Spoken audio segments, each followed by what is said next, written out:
Esta semana, quizás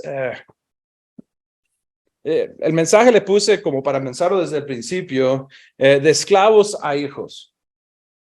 Y cuando estaba pensando acerca de eso, hay varios autores que he leído en el pasado y esta semana había leído otra vez que hacen alusión a esa imagen de una venta de esclavos. No sé, gracias a Dios que ninguno de nosotros hemos vivido en un tiempo en el que tenemos que ver eso latentemente, aunque sabemos que solamente porque no lo veamos en las calles, en la plaza, no significa que no exista. Sabemos que todavía hay personas que no viven en libertad.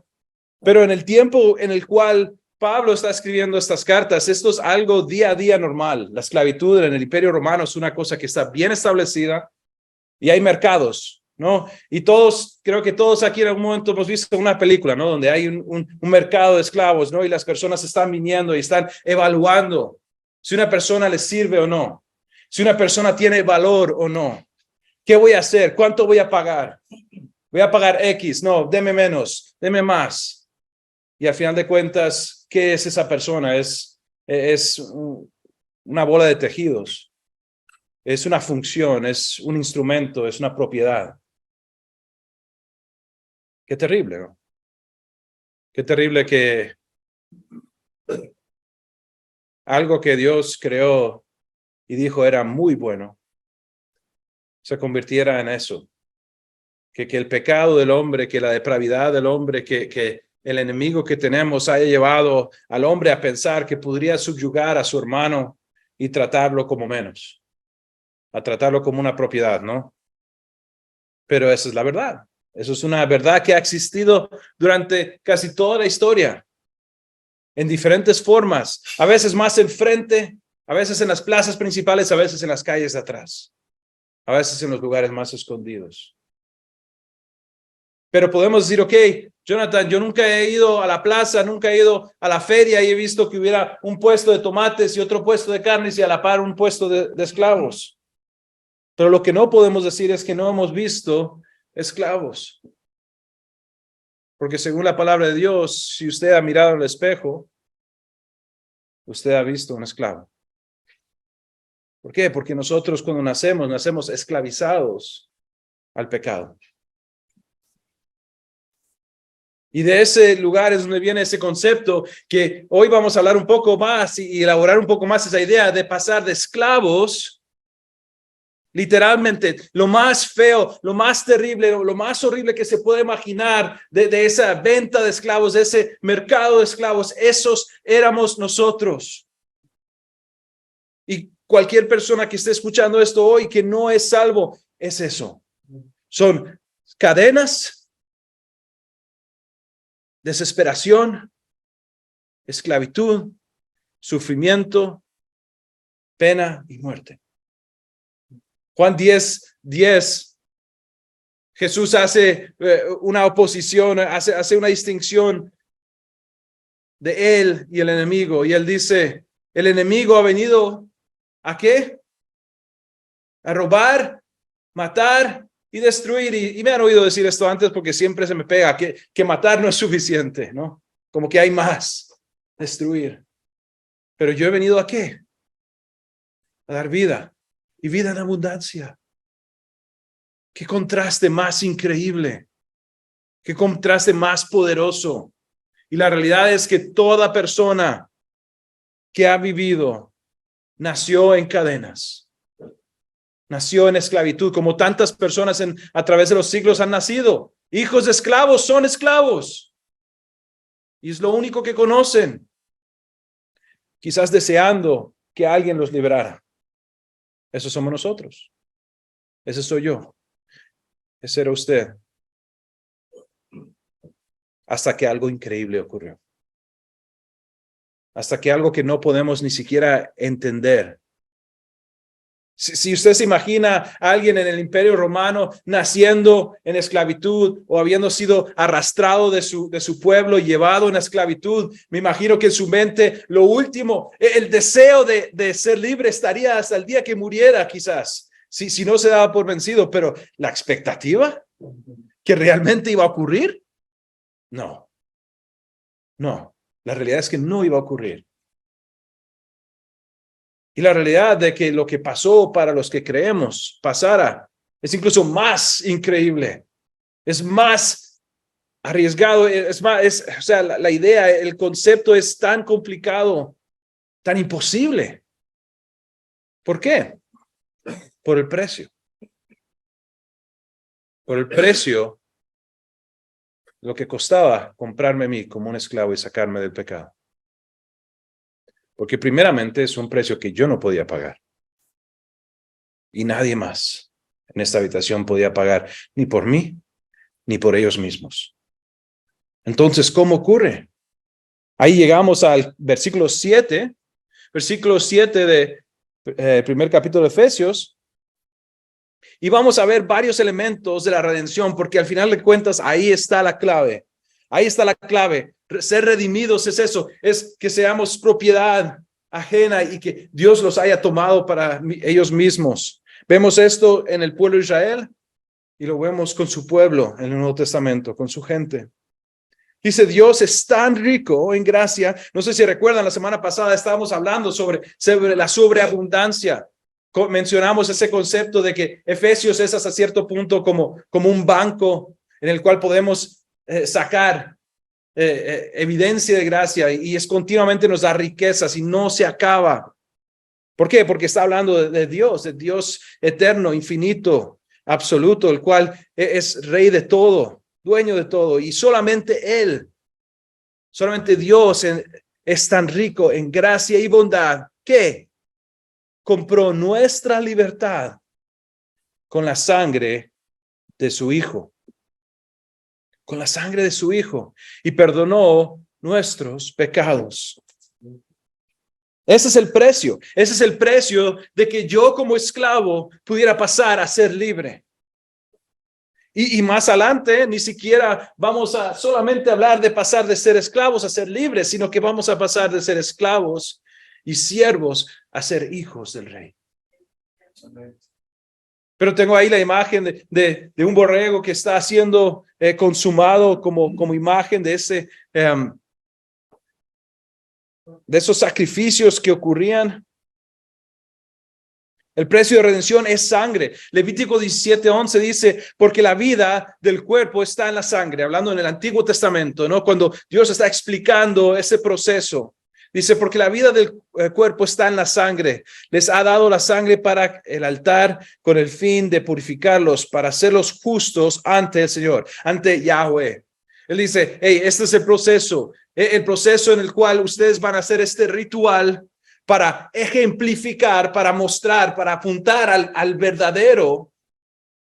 Va a morir un animal y va a haber un sacrificio de sangre. Y esa sangre va a ser lo que va a cubrir ese pecado. Y va a apuntar. Usted va a ver eso pensando, Dios, un día vas a mandar al Cristo. Vas a mandar al Mesías. Y pongo mi esperanza en él. Y eso es mi muestra. Pero la imagen siempre ha sido que la paga del pecado es ¿qué? La muerte. Y o lo pago yo o lo paga otra persona.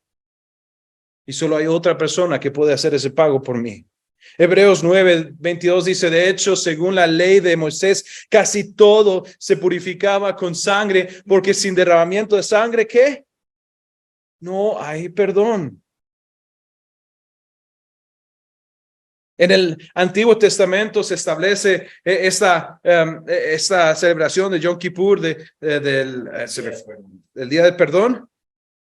Y hay este procedimiento en el cual ellos traen dos cabras, dos machos cabríos perfectos, limpios.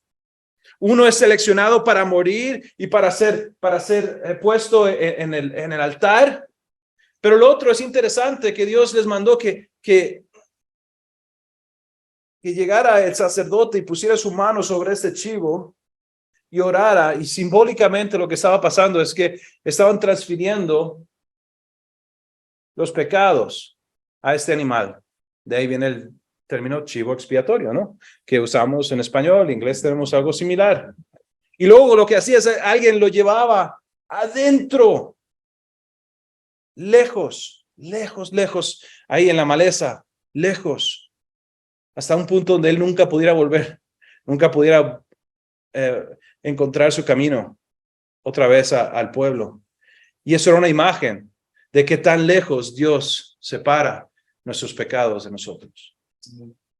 Otra vez, aquel entonces era un símbolo en el cual ellos estaban esperando la realidad. Nosotros miramos atrás a la cruz y entendemos que esa realidad existe.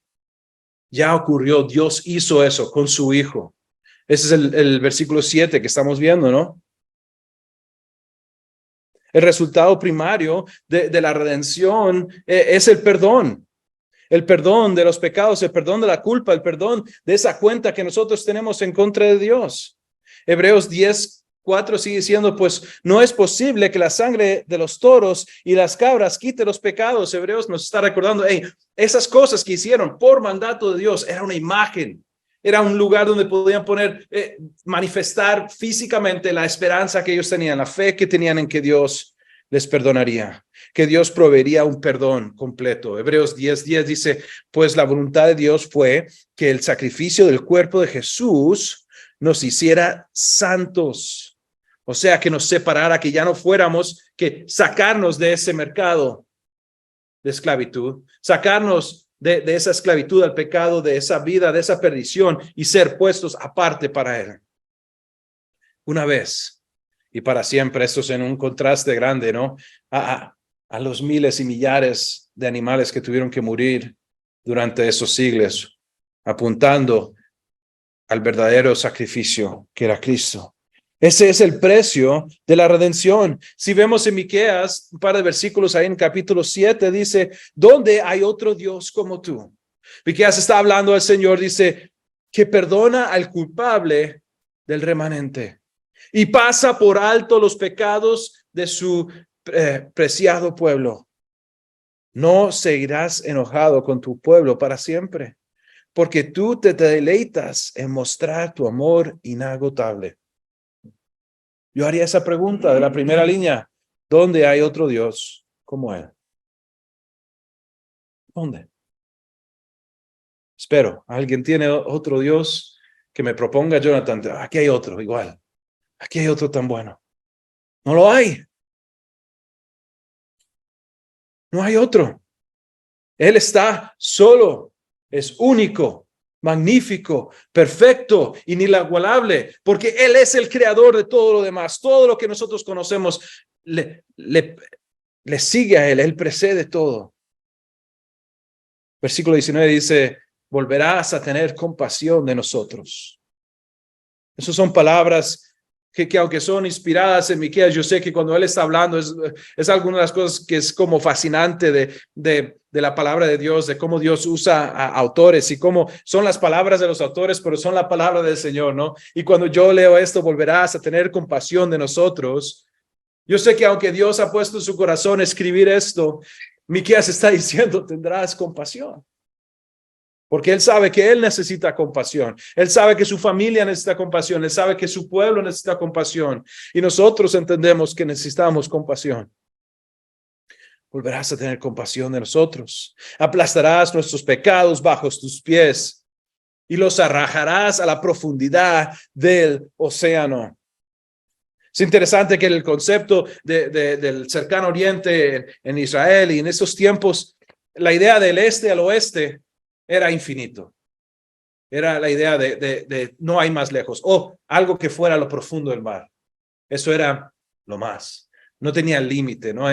Cuando ellos están expresando esas palabras, están diciendo arrojarlos al profundo del océano. No es como hoy, bueno, que a veces podemos bajar, a veces no, pero podemos bajar a lo más profundo, ¿no? Pero la imagen aquí no es donde solo pocos pueden ir. La idea es un lugar del cual no va a volver. Un lugar absolutamente apartado de nosotros. Jesús habla sobre esto en capítulo 26 de Mateo. Dice, porque esto es mi sangre del nuevo pacto que es derramada por muchos para el perdón de pecados. Hoy vamos a celebrar la cena del Señor. Jesús está hablando sobre eso en esas palabras. Él está diciendo, porque esto es mi sangre, él está apuntando a esa copa representativa de lo que estaba a punto de pasar. que Él iba a dar su sangre como sacrificio perfecto. Mi sangre del pacto. ¿Qué pacto? La promesa. La promesa que está formando Dios. No algo nuevo. No. Esto es Génesis capítulo 3. Esto es Abraham, Isaac, Jacob, David, Noé. Dios ha estado prometiendo a su pueblo que está trayendo salvación, que va a sostener destrucción. Y Él dice, aquí está la sangre del nuevo pacto, que es derramada por muchos para el perdón de los pecados. Jesús está diciendo, aquí está, aquí. En un ratito vamos a participar de los elementos y vamos a recordar, ojalá, que esto está recordándonos el precio que Jesús pagó, el precio que el Padre pagó al mandar a su Hijo, para que usted y para que yo y para que todos los que ponen su fe en Jesucristo lo proclaman como Señor, que piden ese perdón de pecados, que piden que Dios los lave. Eso está representando ese precio que fue pagado para que nosotros pudiéramos dejar de vivir en esclavitud y ser libres. Increíble.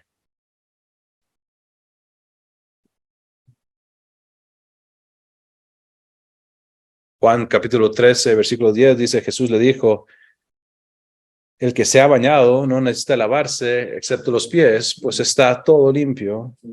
Y ustedes están limpios, pero no todos. Es interesante porque Pedro le había dicho, Señor, bueno, si me vas a lavar, ¿por qué iba a lavar los pies? Y dijo, no me laves los pies. Quizás era como algunos de nosotros, que no quería que el Señor le viera los pies, ¿no? Algunos como, no me veas los pies, no soy digno. Y el Señor dijo, no, esto ocupa, ok, láveme entero. Y es interesante, Jesús dice esta declaración y es interesante porque recibimos este perdón y aunque nosotros, quizás usted está aquí pensando como yo, diciendo, bueno, yo sé que he sido liberado de la esclavitud, del pecado, pero sigo teniendo fallos, sigo teniendo situaciones en las cuales caigo. El Señor nos recuerda que Él nos ha perdonado, que estos pecados han sido pagados, pero a veces los pies se ensucian. Necesitamos ir al Señor y decir, Señor, límpiame, perdóname. Pero la salvación, ese precio de la redención que Cristo pagó y solamente Él podía pagar, es absoluto, como Hebreos nos dice, una vez y para siempre, suficiente, propicio. Ese fue el precio de la redención. Ahora Dios tenía un plan para ejecutar esta redención. Versículo 8 de nuestro capítulo en Efesios dice, Él desbordó su bondad sobre nosotros junto con toda la sabiduría y el entendimiento. Ahora Dios nos ha dado a conocer su misterioso plan acerca de Cristo, un plan ideado para cumplir el buen propósito de Dios. Y el plan es el siguiente. A su debido tiempo, Dios reunirá todas las cosas y las pondrá bajo la autoridad de Cristo. Todas las cosas que están en el cielo y también las que están en la tierra. Dije al principio que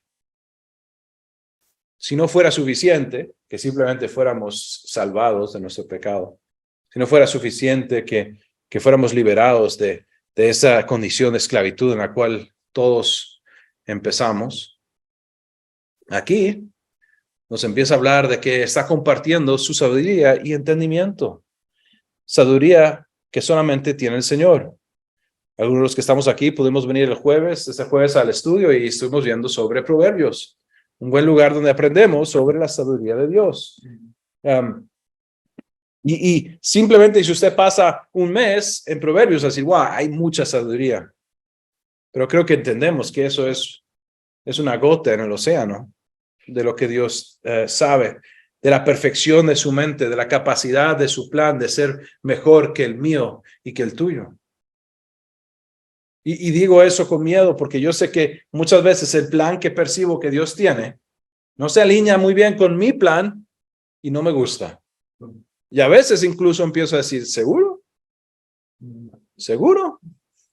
Pero necesito recordar que Dios, desde antes del principio, desde antes de que el reloj empezara a tocar, desde antes de que todo lo que nosotros conocemos existiera, Él ya sabía estas cosas. Él ya tiene un plan. Él ya ha decidido cómo va a funcionar esto. Ahora, estas cosas han estado quizás ocultas, secretas. A veces en la palabra de Dios usa ese término misterio. Y varias veces, sobre todo el apóstol Pablo menciona de que está revelando un misterio, algo que había estado oculto, algo que quizás entendían las personas que estaban ahí, pero no sabíamos cómo funcionaba y Dios decide decir, ok, quiero que entiendan esta parte del plan, esta razón por la que estoy haciendo estas cosas. Similar cosa pasa cuando hablamos sobre el matrimonio. Dice ahora, versículo 9, Dios nos ha dado a conocer su misterioso plan acerca de Cristo. Un plan ideado para cumplir el buen propósito de Dios. Dos cosas que me hace pensar eso es que primeramente lo interesante es que en inglés, voy a tener que traducir esto, pero tenemos una cosa que se llama Monday Morning Quarterback. Ok, traducido es el quarterback del lunes en la mañana, ¿no? Ok, un quarterback es el jugador como el capitán del fútbol americano. Entonces podemos decir, el capitán del día después del partido. ¿A qué se refiere? Se refiere a que cuando vemos el partido, todos podemos decir, hubiera hecho esto, hubiera hecho eso. Obvio, hubiera sacado este, hubiera metido a ese y vamos bien. Todos. Pero en el momento no es así, ¿cierto? ¿Cuántas veces hemos estado en el momento diciendo, Señor, ¿cómo? Señor, ¿cómo? Y luego una semana después, como, era obvio, era así, ¿no? Fácil. Nosotros tenemos la ventaja de que tenemos al fondo de nuestra Biblia un libro que se llama Apocalipsis, ¿no? O sea, tenemos todo. Y tengo que recordarme yo esto porque a veces digo, señores, saduceos, señores, se me fue el otro, los principales, fariseos, señores maestros de la ley, ¿cómo no se dan cuenta de Cristo? Está en toda la Biblia. Creo que el hermano está dando un curso sobre Cristo en el Antiguo Testamento. Y está en todo. Y todo estaba cantado. Y todo estaba claro. Y usted lo lee y es obvio que era Cristo. A veces es un poco difícil, ¿no? Entender eso, ¿no? A veces, aunque estaba escrito, aunque tenemos todas las profecías y las cosas que Dios dijo para decir, mira, Jesús hizo esto, Jesús hizo esto, Jesús hizo esto, Jesús cumplió esto, hasta más de 700 veces. Cumplió cosas que el Antiguo Testamento decía. Ellos viviendo en el momento quizás no lo pueden ver. Quizás en parte por su pecado y porque están cegados. Y en parte porque no han entendido todo lo que está ocurriendo. En parte porque es un misterio.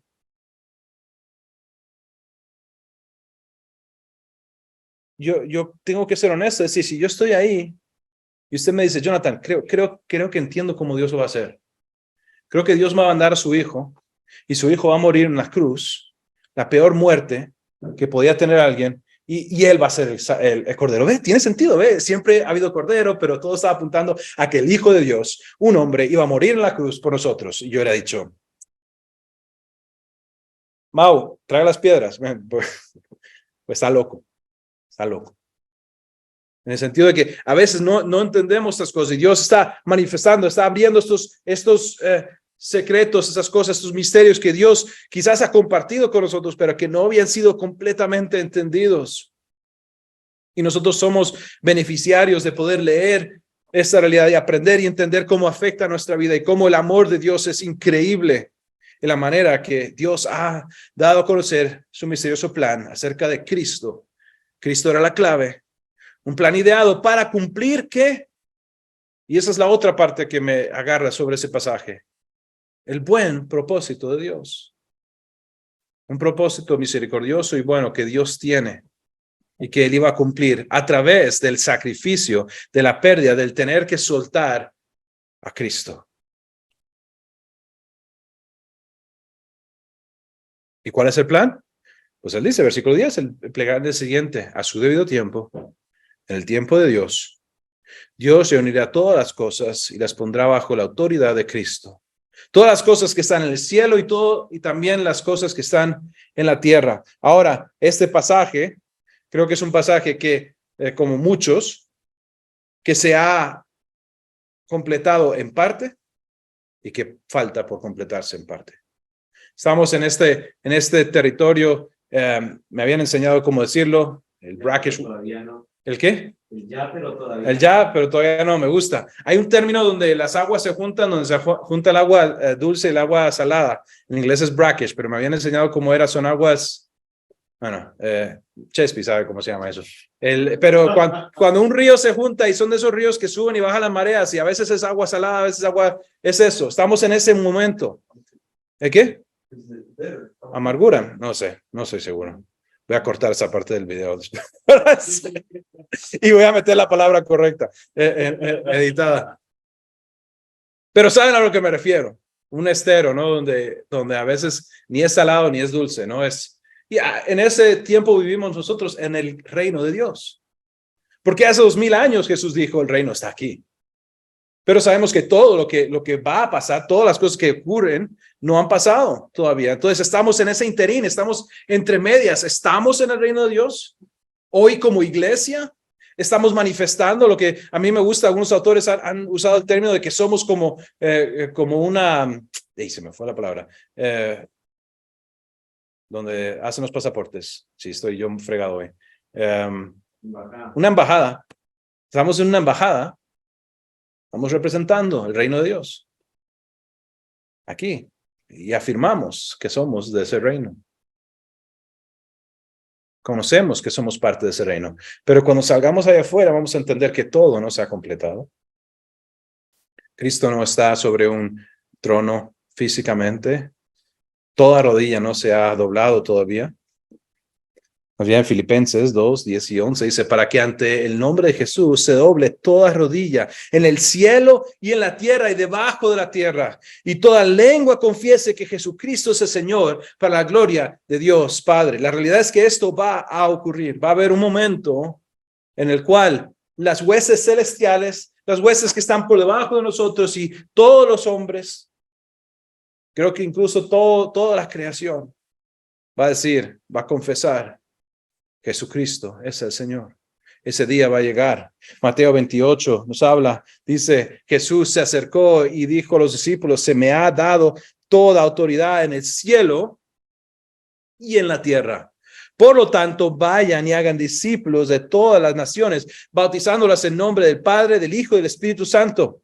Está hablando de lo mismo, está hablando de esa autoridad que se le ha dado, está hablando de ese plan que Dios ha tenido, ese plan perfecto que se centra alrededor de Cristo. Pero quizás en este pasaje hay una implicación para la iglesia, ¿no? Hay una implicación para nosotros. Decir que, por lo tanto, como yo tengo esa autoridad, por lo tanto, vayan, hagan discípulos, o sea, por lo tanto, vayamos. Hagamos discípulos de todas las naciones. Bauticémoslos en el nombre del Padre y del Hijo y del Espíritu Santo. Eso es un llamado de Cristo. Ojo, porque Él ha sido dado la autoridad. Podemos hacer esto. Y Él, como implicación a la iglesia, dice, esto es lo que nos toca. También en este pasaje podemos, dice, enseñen a los nuevos discípulos a obedecer todos los mandamientos que les he dado. Y tengan por seguro esto, que estoy con ustedes por siempre, hasta el fin de los tiempos. Porque Dios tiene un plan que en un momento fue misterioso, pero que es perfecto y que le da gloria y que le dio gozo. Y ese plan que se centra en Cristo, podemos leer esta última línea y decir que está con nosotros siempre, hasta el fin de los tiempos. No estamos solos. No estamos abandonados. Y como iglesia, Él, el Rey, ha dicho, hey, aquí están sus órdenes.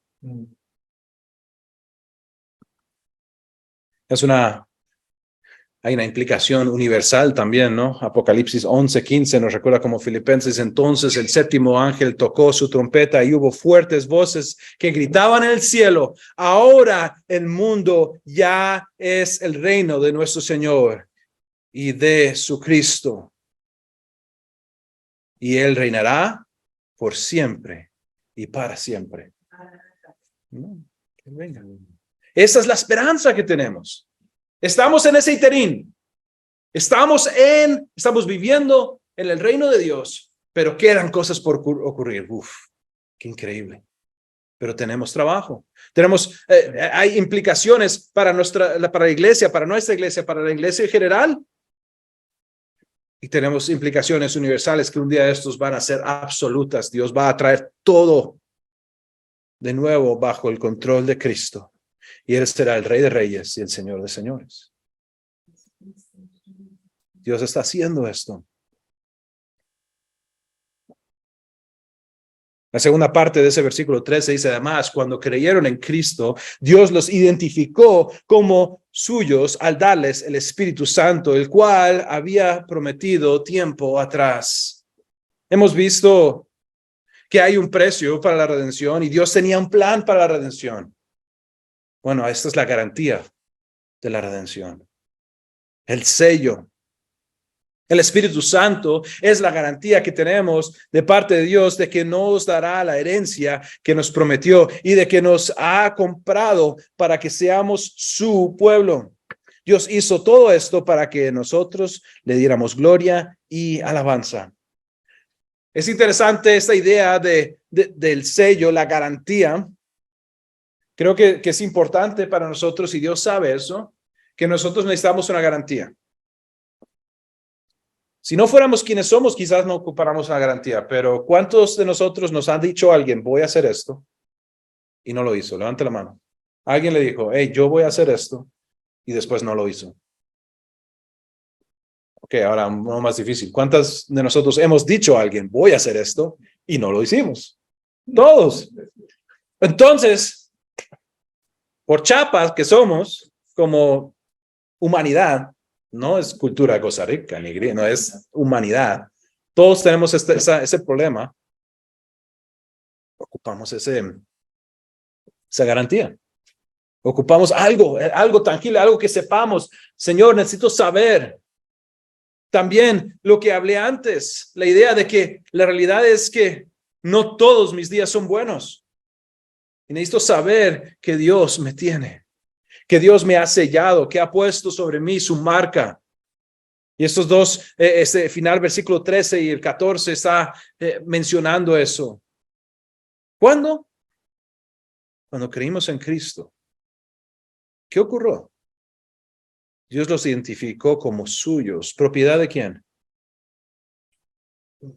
De Él. Yo no sé la imagen que usted tiene de Dios, pero yo sé que la mía es limitada, pero intento que sea amplia, grande y magnífica. Y no veo un lugar en el cual algo que Dios marque como lo suyo, a alguien se lo vaya a quitar.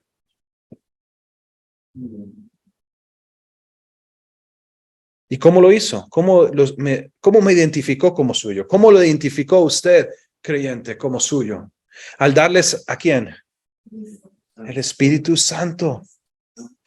Jesús mismo había dicho, alguien viene, es mejor que yo me vaya porque alguien viene que es mejor incluso que mí. ¿Por qué? Porque va a vivir con nosotros y nos va a marcar y nos va a dirigir. El cual había prometido tiempo atrás. Él había dicho, esto es algo que voy a hacer. ¿Y qué es? ¿Ese espíritu qué es? Es la garantía que tenemos de parte de Dios. Es una garantía. Es un sello, es algo que certifica. Es como esta imagen que puse aquí de un sello viejo, ¿no? Un sello, interesantemente es el que encontré, pero me parece interesante que tiene como unas aras de matrimonio, incluso tiene como un doble sentido ahí, ¿no? Pero un sello, un pacto, y algo que dice que es real. En el pasado, ¿no? Cuando Cuando personas importantes tenían que mandarse cartas, ponían el sello, ¿no? Metían ahí un poco de cera y ponían el sello, quizás el anillo o un sello. Y si a usted le llegaba esa carta y usted era la persona que rompía ese sello, usted sabía, esto está certificado, esto es auténtico, no está manipulado, no está, sé que es de esta persona, esta carta, este dictamen, esa ley es propiedad de la persona que puso el sello. Y esta es la imagen cuando Pablo está escribiendo esto, esas personas lo ven todos los días, ¿no? Para nosotros quizás a veces no es tan común, aunque vemos sellos. Ayer en PriceMart me pusieron un sello, ¿no? Porque una garantía es un sello. En 2023 todavía tenemos sellos, ¿no? Que dicen, ok, autenticado, sí. Usted no se inventó que compró esta cosa, sino nosotros decimos que es verdad. Dios dice, está haciendo eso. El Espíritu es la garantía de que tenemos de parte de Dios. Y voy a decir, yo creo que eso es algo que Él hace por amor a nosotros, no porque, no me refiero al Espíritu Santo, sino simplemente darnos esa garantía. Es por nuestra necesidad.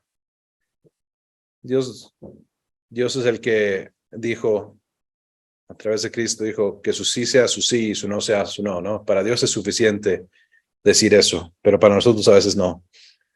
¿De qué? De que tenemos de parte de Dios, de que nos dará la herencia. De que nos dará la herencia que nos prometió, de que nos ha comprado para que seamos su pueblo.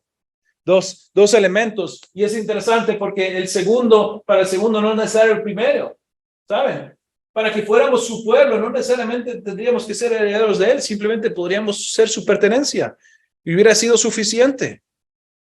Hubiera sido suficiente. Créanme, que si en esto no existe nada de que soy su hijo, yo creo que estoy bien todavía, estoy como Señor. Quiero ser tu siervo, quiero ser parte de tu pueblo.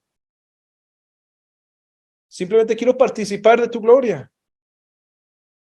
Y Él ha hecho eso. Él nos ha sacado de ese fango. Él nos ha sacado de esa oscuridad. Él nos ha sacado de ese mercado de esclavos.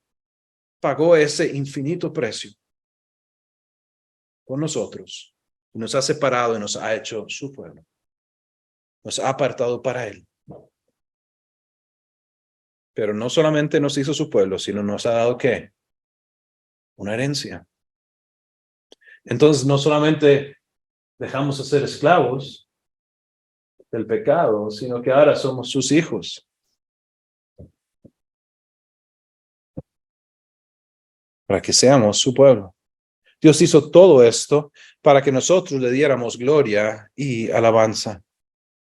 Esto al final de cuentas es algo que glorifica a Dios, que da gloria a Dios, da gloria al que lo merece. En mi condición caída, si yo hiciera todo para mi gloria, para mi beneficio, tendríamos un problema. Dirían, hey, Jonathan, usted tiene un problema de orgullo, es un altanero. Pero cuando Dios busca su gloria es infinitamente diferente, porque Él lo merece infinitamente. No podemos ni siquiera medir la diferencia. Cerrando esto, pienso en una historia que es interesante, y sé que todos la conocen, la del hijo pródigo. Y es interesante porque es un poco al revés, ¿no? Tenemos a un hijo que está en un buen hogar, lo sabemos por lo que él dice, ¿no? Su papá tiene sirvientes, tiene todo esto, papá tenía todo lo que ocupaba, lo sabemos por el regalo que recibe después, pero él decide irse, como desvincularse de ser heredero, de desvincularse, bueno, mal usar su herencia, desvincularse del lazo de la familia, de estar en esa comunidad, en esa comunión. ¿Y dónde acaba? En esclavitud, acaba en el fango, acaba rodeado por pecado y destrucción y muerte. Y él vuelve, ¿no? Y es interesante porque él está diciendo eso, ¿veis? Si simplemente pudiera ser un esclavo, y quizás eso informa mi pensamiento de que fuera suficiente. Si simplemente sabiendo lo bueno, él decía, sabiendo lo bueno que es mi papá, si solamente yo fuera un sirviente, estaría mejor de lo que estoy ahora. Pero sabemos la historia, ¿no? El papá no solamente no lo espera que venga, sino que hace algo inapropiado para un hombre en esa cultura. Él se pone a correr y lo agarra y lo abraza y lo besa y llama a todos y dice: hey, mi hijo que estaba muerto ahora está vivo. Celebremos, vamos a matar al animal que estaba engordado para celebrar. Vamos a ponerle una túnica, vamos a ponerle un anillo. Quiero que entiendan que no haya duda de que este es mi hijo.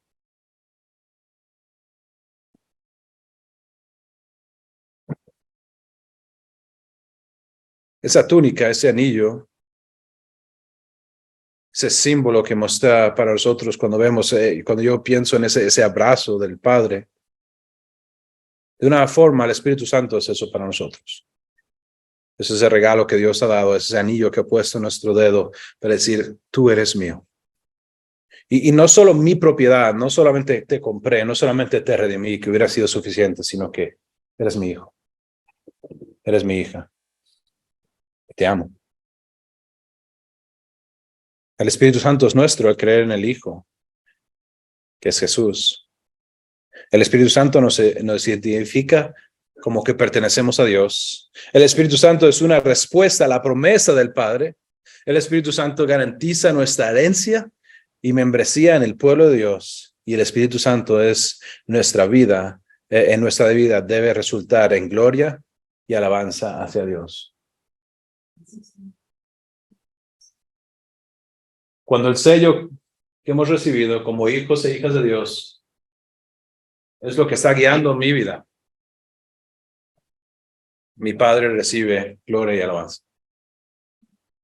Cuando nuestra iglesia está sometida a la voluntad del Señor, está en su palabra, está siguiendo la guía del Espíritu, está viviendo estamos llenos del Espíritu. No menguando el Espíritu, sino viviendo en su influencia. Entonces nosotros vamos a dar gloria y alabanza al Señor.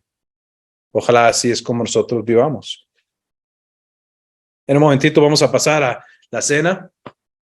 Ojalá podamos recordar cómo arrancó este mensaje, hablando del precio que pagó. El primer paso, lo necesario para que dejáramos de ser esclavos. El precio de la sangre de Cristo. Vamos a celebrarlo hoy. Y al hacerlo, recordemos a dónde nos ha llevado. Ese cuerpo que se fue roto, esa sangre que fue vertida por nosotros, ¿de dónde nos sacó? ¿Y quién nos ha hecho? Recordemos eso. Nada más les dejo un par de pensamientos antes de pasar y vamos a orar. La única esperanza de ser salvos de la esclavitud del pecado es ser hijos de Dios, es la sangre de Cristo. Creo que es importante que siempre recordemos que ahí está nuestra esperanza, y si hay alguien que está escuchando hoy que no ha tomado ese paso, que entienda que ahí está la única esperanza. En la sangre vertida de Cristo, lo que Dios hizo a través de su Hijo es la única manera en la cual podemos tener salvación. Es la razón por la que estamos a punto de conmemorar con la cena del Señor. Tiene significado, y por lo cual 2000 años después seguimos haciéndolo con pasión, con añoranza, con un deseo de poder decir: gracias, Señor. Si no ha clamado en fe a Jesús, yo diría: hoy es el día de la salvación, hoy es el día. No mañana, hoy. Hoy es el día de poner el corazón en las manos del Señor. Hoy es el día de clamar por salvación, por perdón, en arrepentimiento, de que la sangre pueda hacer lo que solamente la sangre de Cristo puede hacer: quitar los pecados. Y la pregunta para los que somos hijos ya, los que ya hemos puesto nuestra vida en las manos de Cristo, los cuales hemos sido redimidos por la sangre, los cuales hemos recibido el Espíritu como sello, sabemos que somos hijos e hijas de Dios. ¿Estamos viviendo de tal forma? ¿Estoy viviendo como un hijo o una hija de Dios? ¿Como un hijo o una hija del Rey? Ojalá que sí, pero que Dios trabaje en nuestra vida para que sea manifestado a través de nuestras acciones, a través de nuestras palabras, a través de nuestras actitudes, a través de nuestros pensamientos. Que el Señor haga esta obra en nosotros. Vamos a hacer una oración. Padre Celestial, te damos gracias, Señor. Dios, te pido que hagas la obra que solamente tú puedes hacer, Señor, entre tu pueblo, Señor, que la obra de salvación, Señor, para aquellos que no te han conocido. Dios, si hay alguien que está escuchando esto hoy aquí o por internet, Señor, quizás hoy es el día, Señor, en el cual estás llamando a esa persona que el arrepentimiento puedan apartar, Señor, el deseo de vivir encadenados al pecado, Señor, y que en completa necesidad ellos claven, Señor, por perdón, Señor, para ser limpios, para ser liberados, para pasar de muerte a vida, Señor. Que hagas esa obra, Señor, el corazón de alguien, esa obra que solo tú puedes hacer. Dios, que los que somos tus hijos y hijas, Señor, podamos recordar el precio que costó. Incluso podamos recordar de dónde es que nos sacaste, Señor, para poder incluso apreciar más el increíble, Señor, y incomprensible acto que hiciste cuando nos hiciste tus hijos y tus hijas, Señor. Cuando nos diste una herencia en Cristo. Dios, te pido que en un par de minutos, cuando estemos celebrando la cena, Señor,